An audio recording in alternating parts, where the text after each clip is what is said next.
Good morning, everyone. I'm Joanne Koontz. I am here with my partner, Jackie Durham. Today is Tuesday, September 21st, and we wanted to chat with you about seller representation for the sale of real estate property. So if you've got a property that you are thinking about selling, oftentimes this comes up when people maybe have no real estate agent, or they have a real estate agent, but they get to the closing agent and then they get a letter that's like, we don't represent you, we're not giving you information, and that kind of spooks people. So then they want to run out and get a lawyer. It has a tendency to be something that we see as a reaction unless they are repeat clients. If it's a repeat client, they already know what they're getting, and that's why they're coming back. So we wanted to talk to you today about whether or not you need representation. And of course, a terrible thing to ask a lawyer is if you need a lawyer, if you don't want to hear about why you need a lawyer. But thank you for tuning in to hear about exactly about why you need a lawyer. Our job is a bit where we see the ups and downs. So it's like calling the doctor, like, or am I going to have a heart attack? For sure. I saw 5 heart attacks today. If you were in the regular day, you don't see heart attacks every day, but when your hands are in the guts, you see that stuff. So we see things that maybe people don't see every single day, and that gives us the color or the perspective that we have a tendency to have. So wanted to kind of bring that to you. As you know, we're happy to field your questions. So if you will use the Q&A box at the bottom of the screen, you can certainly submit any questions to us. And these webinars are always recorded and distributed. So if you'd like to share it or tune back in, you can catch it on our YouTube channel, on the KoontzAssociates.com and KoontzParkin.com websites, and also on our Facebook page. So without further ado, Jackie, what do you know? Well, I feel like you have more of the war stories to share. Don't worry. I brought my ammo. So I think to start, I mainly just want to focus on 2 of the main concerns that sellers should have when they're going to sell property. A lot of times people think, oh, the buyer is the one that really needs to make sure that they're receiving the property that they're purchasing free from title defects. And in fact, the same is true of sellers. It's just as important for you to make sure that not only are you properly conveying the property from you to the buyer, but that you're doing so without there being any title defects. And there's a number of reasons for this. Number one, if you're going to sell your property, at the end of this, you want to make sure that you're not legally still on title to the property, which would carry liability to you as the legal title owner, despite the fact that you may think that you sold the property to this buyer. In the event that is legally not the case, now you can still be on the hook from a liability standpoint from what happens on that property following closing. Meanwhile, you're no longer carrying insurance on the property because you think you don't own it, which exposes you to even more liability. So that's number one. Number two, whenever there are title defects that are present, it can cause a number of consequences, anywhere from just being under breach of the contract because you're warranting clear title to your buyer. But you can also find yourself in breach of the warranties under the deed, the warranty deed that you'll be signing at the time of closing. And in some cases, the title defects are so severe that, again, the conveyance of title has not actually passed legally from you as the seller to the buyer.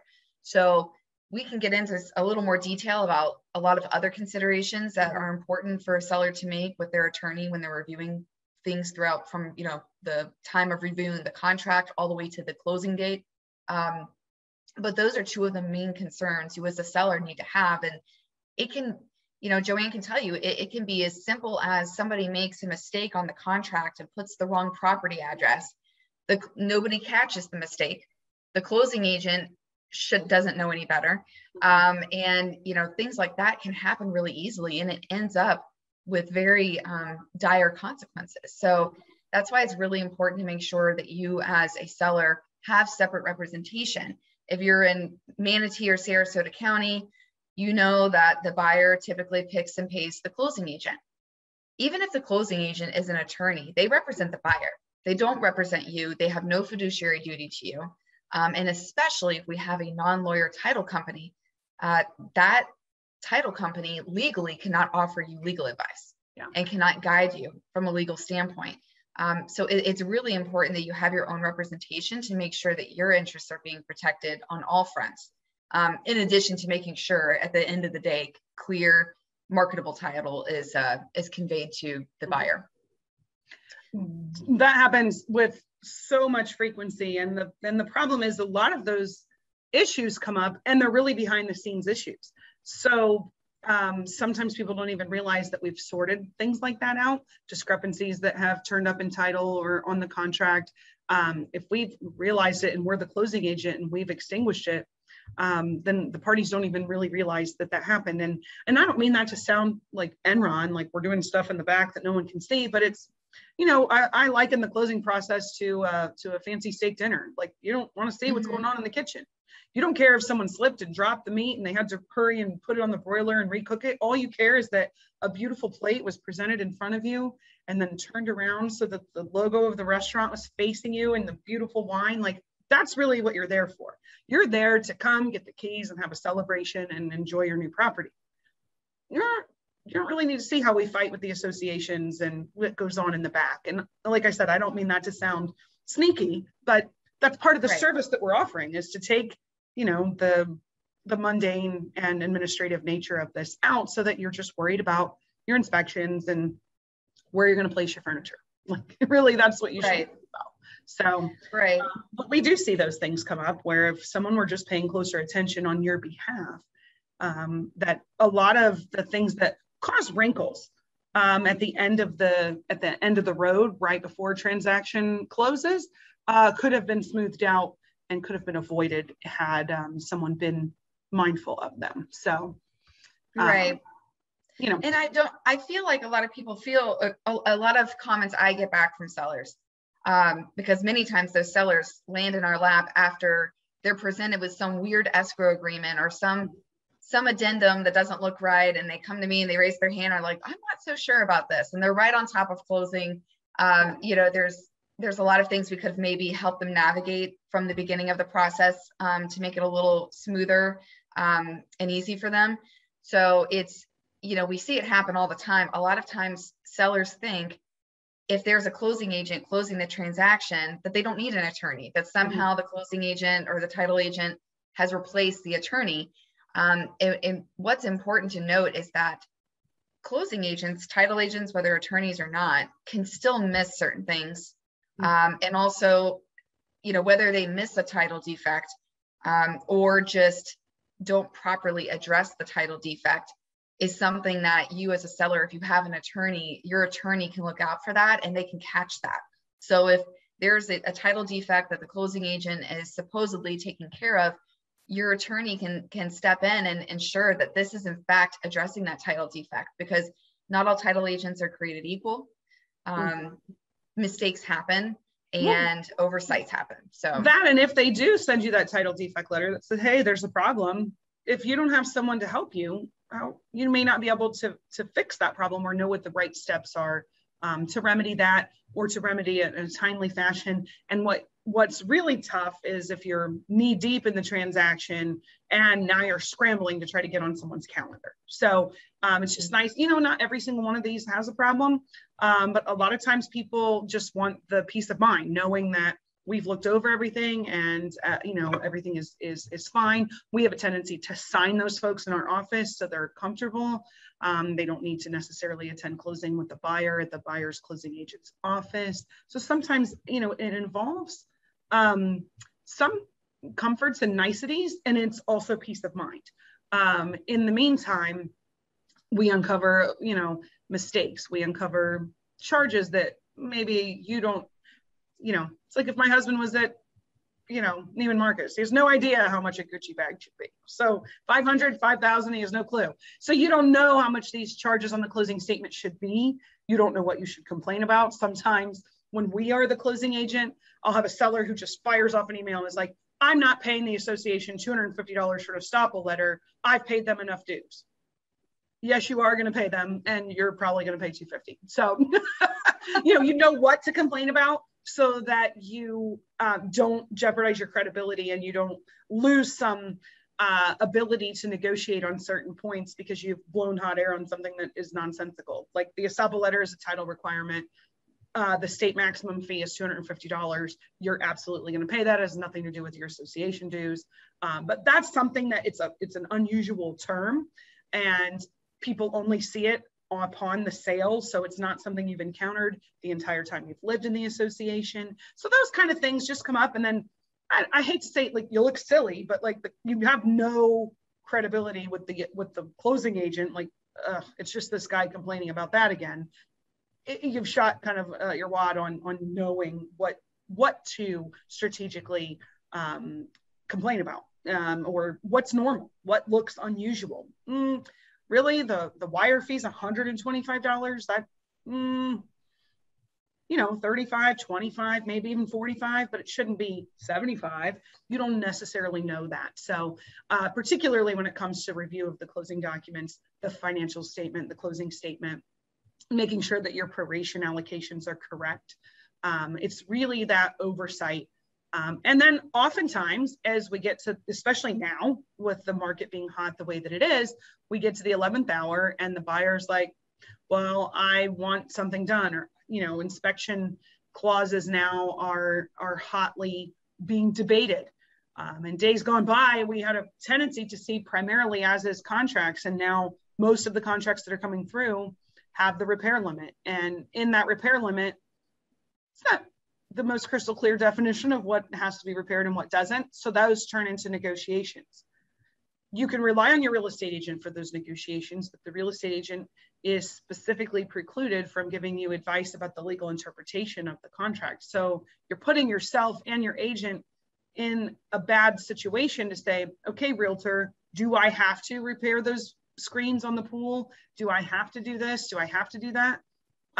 They can read you the words in the contract, but they really can't say, well, this means that. So it's an uncomfortable position for them to be in, and you're not getting the best advice. So if it's like, no, that's cosmetic, you absolutely don't have to do that, or whatever, you're already situated right at your fingertips for for some advice on your side, because the closing agent isn't going to speak to you.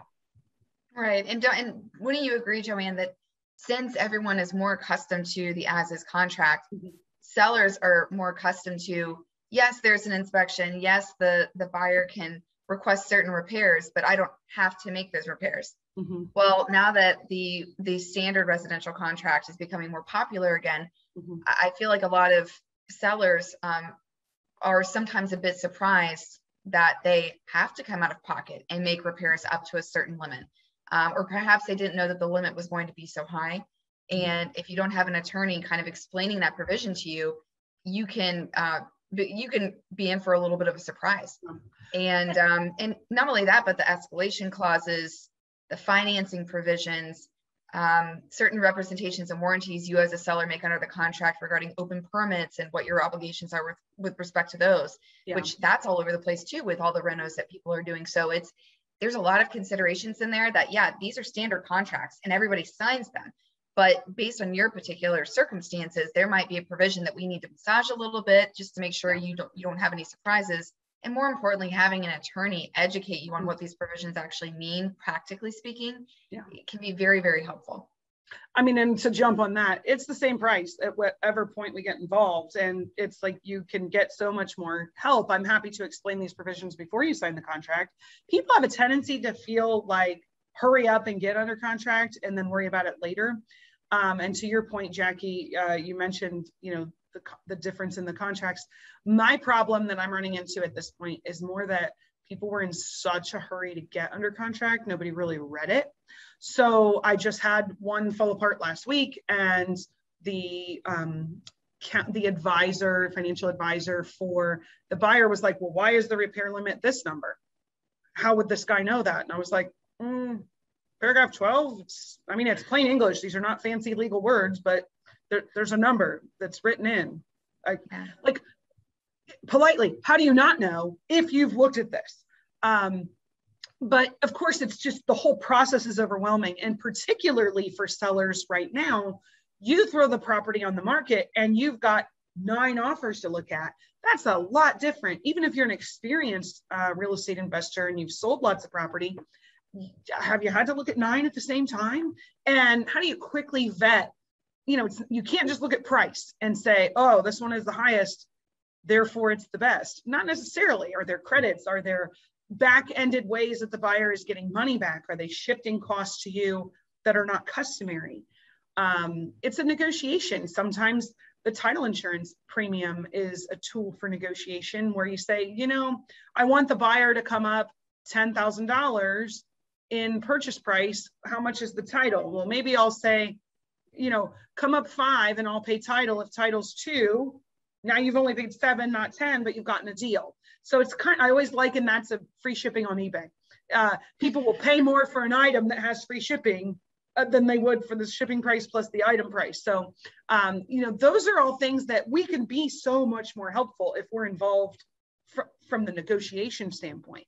If we get involved afterward, we can still help, but you've already kind of let your cards out because you've already agreed to certain things. If the earnest money deposit that the buyer is providing seems oddly low, or the timing of the providing of the earnest money is off. I just had one this weekend. I was negotiating and the buyer's looking for an extension because every buyer is lying and they say cash and then they get a loan, and PS, the lender is never ready. Sorry if there's any lenders listening. No one is ever ready. It doesn't matter if you give them 400 days to be ready for closing. It seems like they're always late, but in fairness, the volume is high and every aspect of a closing right now is delayed. Surveyors are taking double the time they used to. Appraisers are taking longer. Everyone, the whole industry just went like this. So of course it's difficult to get fast processing at the bank. So we were negotiating an extension and the buyer's agent was trying to get the extension. We were trying to get them to post additional money into escrow. The money was non-refundable.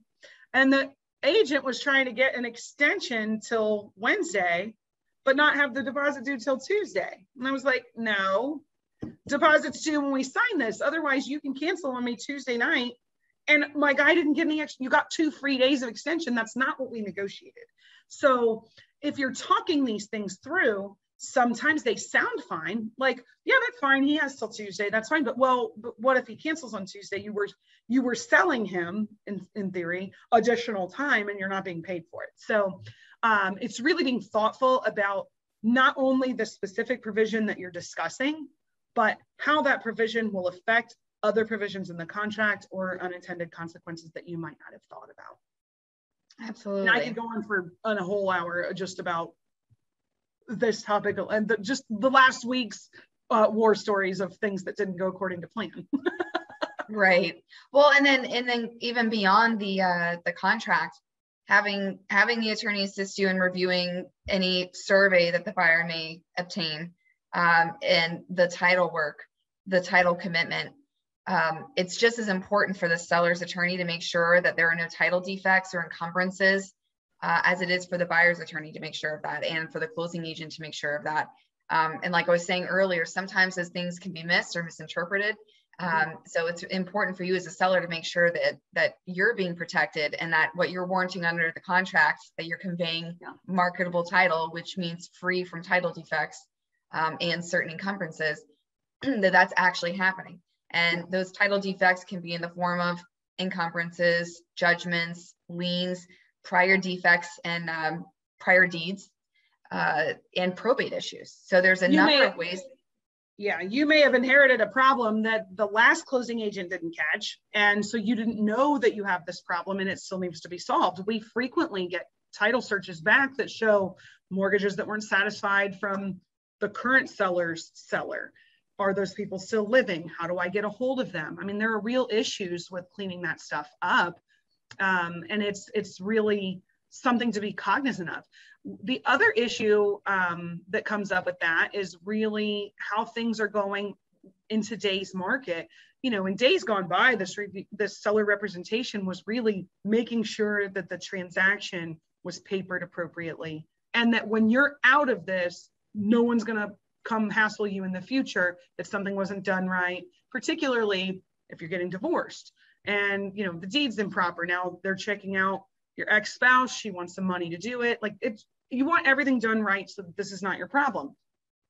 But now on top of all that, we're having all these last minute negotiations that are popping up just because of the, the temperature, the heat of the market right now. We're having inspection issues. We're having last minute negotiations. We're having extension issues because lenders aren't ready, whether or not the deal was marked cash. And how do you navigate those things if you're standing particularly at a non-lawyer title company where no one is a lawyer? These are basically people with an insurance license who can pass the paper side to side to make sure that title transfers legally. That's a much lower standard than having it done in your best interest. Yeah, from a fiduciary standpoint, because even if you're closing at a law firm and it's a good law firm, technically if the buyer has selected them to be the closing agent, they represent the buyer. They don't represent you, and they can't offer you legal advice. So it goes back to our main point that you can't assume that everything's being done properly because there's someone being charged with clearing title, because that doesn't always happen properly. And even up to the point where you get to the closing table, I see clients who have closing documents that come through from a reputable law firm. We have issues with legal descriptions. We have issues with non-homestead recitations, which will invalidate the deed. We have issues with spouses not being included. And we also have issues I see a lot of times with the seller being asked to sign documents that go beyond the scope of what is required by the contract. And that's great for the buyer if you're offering all these additional indemnities and representations and warranties. But part of my job when I'm representing a seller is to make sure that they're not only they're receiving and signing what's required by the contract to properly convey legal title, but also making sure that you're not overextending yourself and promising something to the buyer that you really don't have to. Yeah, if it wasn't in the contract, or worse, if it's not true. I mean, we look at those seller affidavits, and frequently those are boilerplate forms that are spit out of the closing agent's software. At my firm too. But those need to be carefully crafted for the individual circumstance. I don't want it to say, you've said that you're not a foreign person if FIRPTA applies. I don't want to say you have a social security number if you don't. I don't want to say you haven't caused any liens to be placed on the property if you've just hired someone to do the work. So it's not just saying, well, boilerplate and standard are probably my two least favorite words in the language, because people have a tendency to feel an additional level of comfort. Like, that's a standard contract. It's a boilerplate document. These are just standard. Standard means not custom, and no one's thought about you. And that is a good way to accidentally get into some trouble, particularly in the real estate contracts. No one is reading the last 3 pages of boilerplate where there isn't a blank to insert. If people aren't reading the repair limit, which they had to write a number in, they're certainly not reading the default provisions and what happens if one party doesn't do anything. They don't read those things until something happens. So we do have one question where Marie says, from a real estate agent's perspective, how do you recommend we explain the differences of the contract without sounding like we are giving legal advice? I think the critical thing to that is not saying one is better than the other. There are 2 different contracts, and the differences lie in paragraph 12. This is the inspection language for the as-is contract. This is the inspection language with the standard contract. And you certainly, with your experience as an agent, are welcome to talk about, what do you customarily see? Yes, the as-is contract right here, read the language, don't interpret. It says right here, buyer's sole discretion. Stop yourself from saying, and that means you can, because now you're interpreting, but you can read. They can read, but they're not going to read. If you can get anybody to read, please call me and we'll have a webinar on that. My success rate is very low. But if you point that out and say, look at buyer's sole discretion. But what happens in custom is the buyer might still go to the seller and say, yes, it's as is, but I'd still like you to fix one of the 20 things on the inspection report. Of course, in this market, it's harder to get a seller to be willing to do that because the next 9 buyers will probably pay more and not even have an inspection. But that's unique to this time frame. That's not something that happens with any frequency. But that really, I think, it's a precarious situation for the real estate agent to be in, because you have made this relationship. You've looked through 20 houses with them. You've probably made 5 offers before one is even being entertained. And now you want to be like, well, I can't tell you anything. you know, that doesn't feel good, but you also need to make sure that you're staying in your lane and that you're not getting yourself into any trouble or exposure to liability for giving that legal advice. So it's a good thing to be mindful of. The other nice thing is if you've got somebody and you've got them plugged in with a lawyer ahead of time, then you can say, you know, those are great questions. Let's ask Joanne, let's ask Jackie, let's ask whoever your lawyer of choice is. Let's ask them before we do this. One thing agents have a tendency to do, and I'm seeing it more and more now, is everybody just wants to slap seller and buyer attorney review provisions on there. That makes people feel good. It doesn't actually do anything. Peter, like the secret is out. Let me tell you, if you're the buyer and you have made an unnecessarily large deposit, or if you were the seller and you've accepted an unnecessarily small deposit, that's not something I can go in and fix under the seller attorney review provision or the buyer provision to say, oh, well, I don't like that deposit. We need to change that. No, if you would have sent it to me before you signed, then we are still negotiating. But everybody looks at me like I'm bull in the china closet banging the deal apart if I start trying to change deposits and terms that everyone has already agreed to. That's not the spirit or the language that's included in that addendum. Yeah, whenever you have that addendum, it's really limited to verbiage, and you can't materially adjust any of the terms. So that does give some parties some unnecessary comfort. And I definitely recommend not using that. And back to your point, Joanne, about the fact that, you know, realtors do need to be careful about offering legal advice. And I know a lot of times your party, whoever you represent, may feel like, oh, I just don't really want to spend the money on an attorney asking these 3 questions. Are you sure you can't tell me from your experience, Mrs. Realtor, what you've seen in these particular circumstances? And I always go back to, it's akin to someone coming to me with a probate question. I'm not going to do you any favors by offering you advice that I'm not qualified to offer. My scope of practice is business and real estate, and I don't deviate from that, because it's not me being generous. It's actually me potentially hurting the person that I'm trying to help, because I don't know what I don't know, and I have no business offering that advice. So that's kind of how I pitch it. Over the weekend, I was helping with a deal that was on the rocks over inspection. And the guy was like, well, can't you just tell me how much you think this stuff will be? I have no idea. I didn't even get to see the property. I have no idea how much it is to repair that screen or that roof or that thing. Like, no, I will very well draft the language to require the repair to be done, but I am in no way, shape, or form giving you any kind of estimate on what the number should be that you should be satisfied with for the cost of that repair.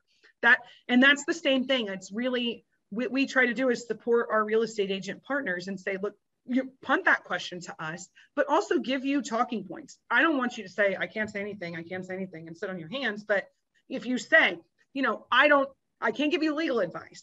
You have to be careful. I can't give you legal advice, but here's a bunch of legal advice that doesn't protect you. But you can say, like, I can't give you legal advice. I can only tell you what I see. Here's ways that other parties have resolved issues like this. I don't know what your rights are under the contract. I don't know what your obligations are under the contract. But when people are this far apart, sometimes it goes like this. Sometimes people offer that. Those are the types of words you want to be using and really hone in on your experience, which is honestly what you're selling and why they've chosen you anyway, right? So like, don't cow down from that. Actually lean into it, because this is my strength. I've seen, you know, you've done 5 transactions in your life, Mr. Buyer. I've done 5 this month. So, you know, or whatever the situation is. But really, I think sometimes agents feel pressure, you know, to answer those questions. And it's just not, you don't need to be all things to all people. You know, I'm here to talk about the survey. If there's a question about the survey, just dump it on us and say, hey, you know, let's call Joanne. She'll tell us. Let's call Jackie. You know, those are just ways where this can unravel for an unrepresented party on either side, seller or buyer. I mean, we kind of marketed this webinar as seller because in our area, it has a tendency to be buyer selecting and paying for the closing agent. And, you know, I would say we're split down here. Not everyone uses a lawyer. You know, some people perceive that it will cost more. You know, we find in our review of the closing statements that oftentimes the junk fees are less because, you know, lawyers have a tendency to just bill differently. So it's not something they're trying to recoup on the closing statement. We're not marking up, title endorsements and things like that. Just have a tendency to be cleaner, even on other law firms when we're reviewing their work. So we have one other question, Jackie, that says, why pay escrow if you don't have any control over the mortgage process? If you do not obtain the loan, you will lose your escrow, but it's not up to you on the mortgage decision. As you said, the decision comes a few days before closing if you're lucky. The pre-approval from the banks are worth mostly nothing. That's probably the most pointed statement in this comment. People, especially buyers, get real like, oh, I'm good. Loan officer told me I'm pre-approved. Until you've cleared a close, you're not good. And what I'm seeing, not to throw darts at anybody, but what I'm seeing is that if you don't know what questions to ask, then you don't really know. So one of the transactions I was trying to keep together this weekend, the seller, it was marked a cash deal on the contract, but the buyer pursued a loan, and this is, $4 million. And the seller was like, well, I don't mind extending a little bit, but what should I do? And it's like, well, I don't know because I'm not the closing agent. So I don't know if the lender has submitted the title request. There's certain things that I can see if I'm the closing agent, and there's certain pointed questions that I can ask if I am representing the other party. And if I'm representing the seller and I'm talking to the closing agent, there's certain pointed questions I'm going to ask that aren't going to give them the wiggle room. If you just call them and say, does everything sound okay with the loan? First of all, they have an obligation to the buyer if they're a lawyer. And second of all, you didn't ask me a question that has a concrete answer. We're able to ask them pointed questions that are going to tell me if that lender doesn't even have title, you're not closing next week. I promise you're not closing next week. If they have title and they're really buttoning up a last minute underwriting issue, then I'm going to be able to see, like, okay, have you balanced a CD yet? Have you done this yet? Where are we? Those are questions that your agent's not going to know, and certainly you as the buyer or seller aren't going to know, to start trying to dig in to get a real estimate and an accurate time frame on how far away from the closing point are we. My seller was happy to extend, but doesn't want to get drug out too long. And if you just keep saying yes, then it's like, well, can I have 3 more days? Can I have 4 more days? Can I have 2 more days? Well, now it's 2 weeks. If you would have asked me for 2 weeks, I would have said no, but now you're kind of piecemealing me along. So strategy and those kind of things, particularly in this market, is also something to really, really be mindful of. So, I totally agree. I feel like that's a lot and it's all over the place, but it really is, it used to be the closing statement was a mess, and now it's the getting to the finish line is a mess. And the stronger your team is, you've got your real estate professional, you may or may not have a lender. The stronger your team is, the easier you get to the finish line with less stress and less risk financially, less risk of obligations you didn't anticipate. And, really, we try to support the real estate partners and show that you're serving as a resource, but you shouldn't, you're not supposed to know everything. And, I don't know, if there's a question on the survey, I'll call the surveyor and we'll sort it out. I'm not a surveyor. I'm not going out there to measure anything. You don't want me measuring anything. That's not what I'm good at. I'm good at lots of things. That's not it. Another thing that comes up is with associations and whether or not the estoppel letter has properly cleared issues that we want to have addressed. We had one recently where an ADA service animal was at question, and I had the buyer, and I was like, look, I don't just want approval of my buyer. I want approval of my buyer with the service animal. I want to make sure that I'm protecting their deposit and their right to cancel, because of course the boilerplate language doesn't contemplate a service animal. It's not talking about that. It just says if the buyer's approved, then there goes your right to cancel.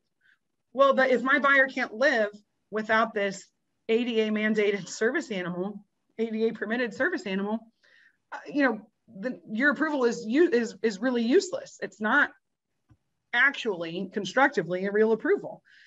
So again, these are random things, and you can listen and go, I don't have a service animal, I don't care, but it's really just meant to be demonstrative to show you there's a million different ways that these things come up, and they're difficult to combat. So As you're negotiating these things, if you have questions, we're happy to help. Another issue that comes up when we talk about help in seller representation is how to accurately answer seller's disclosure statement questions. So maybe you've had a problem in the past that you've remedied. You want to accurately disclose that. You don't need to say more than you're required to say. We don't want to spook buyers for something that's already fixed. Some of it depends on what it is. Some of it depends on when it was. Some of it depends on how you fixed it. All of that is line item by line item, very specific. And again, people are turning to the realtor. Well, what do I say? I had a leak and now I fixed it. What do I do? Why are we asking the realtor that? That's not something that the realtor should say.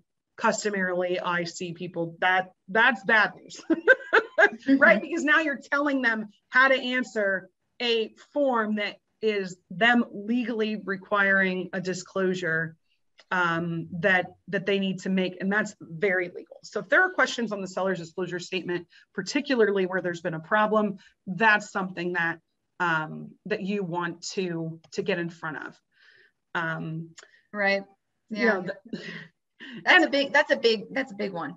And also, don't you feel like, Joanne, I feel like there also has been quite a few post-closing occupancies, and a lot of times I see in additional terms, 1 or 2 sentence line item addressing the post-closing occupancy. If you are a seller, you definitely want to make sure your attorney is taking a look at exactly how that's phrased and what is going to be required. Because if you just put in a line that says the seller's allowed to stay this long after closing in the property, when you get to the closing, there's going to be a post-closing occupancy, presumably there should be. And what that looks like may become hotly disputed between the two parties at the 11th hour, which can also jack up the closing. And so that's another item that really should be addressed and reviewed with the attorney, with the seller attorney prior to executing the contract. And if it didn't happen before executing the contract, if we can get out at it now and it's not the day before closing, even if the outcome is the same, the stress level for the seller is much lower. And it's like, okay, well, now we can skate smoothly to closing instead of being all like jacked up. So that's what we want. You know, a lot of times people say, oh, it's just a closing. There's never really any trouble. Same thing. You drive your car all the time. There's never really any trouble, but you all the time drive by and see somebody's pulled over with bent up fender, some at varying degrees of severity. It's the same thing in what we do. You just, you know, there's no side of the road for you to see it. Like that's really, I think it gives people a false sense of security that they've done a transaction or two and they've not had personally experienced any trouble.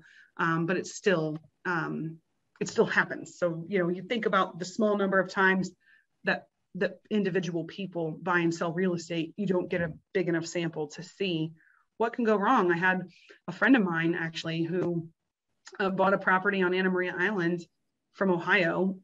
We had been, you know, I hadn't seen her since college. And so I didn't handle the closing. I didn't know, but they bought a condominium and wrong address was listed, wrong unit number. So the whole time it happened to be same seller owned both units. Just so happened to be, they run title, same seller comes up, they do the closing, they do the record the mortgage. Everything is on unit 3 when my people really have a key and bought unit 2. So we had to come in behind and clean that up.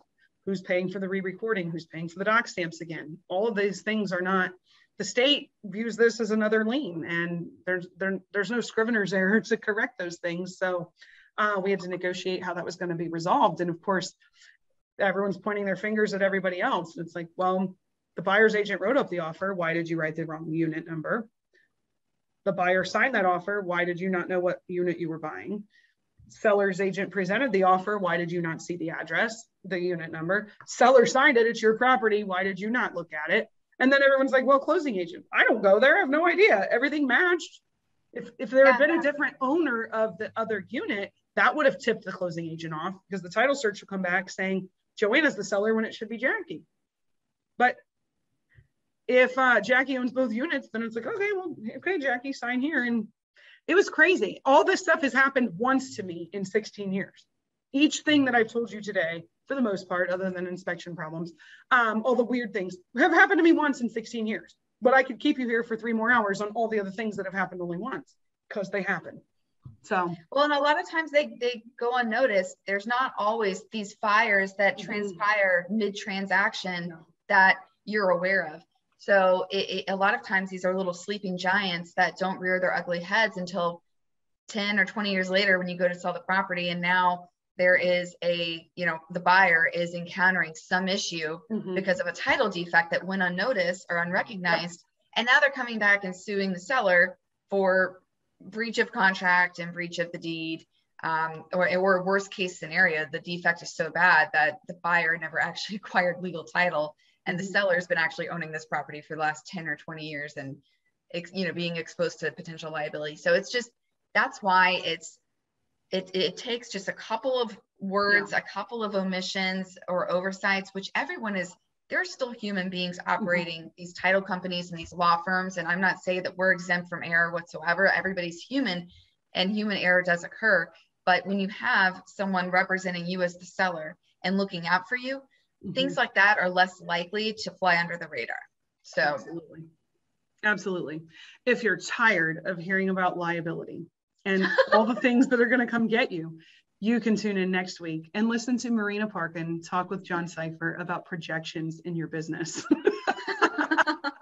So if you want a little bit lighter content, next week will be more like planning for your business and numbers and less legal boogeyman coming out of the bushes to get you. But thank you so much, Jackie. Thank you everyone for your attention and your time. If you have questions, you're welcome to email us. You're also welcome to send us any suggestions that you have for topics you'd love to hear about.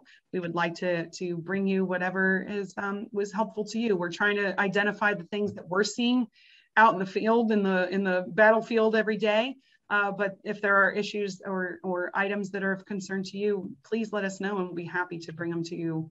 And you can jump on to our website at KoontzAssociates.com or KoontzParkin.com, and you can find each of us there, and it'll have our emails, and you can direct your questions right to whoever you'd like to speak with. Thanks so much, everyone. Have a great day. Thanks, Jackie. Bye-bye.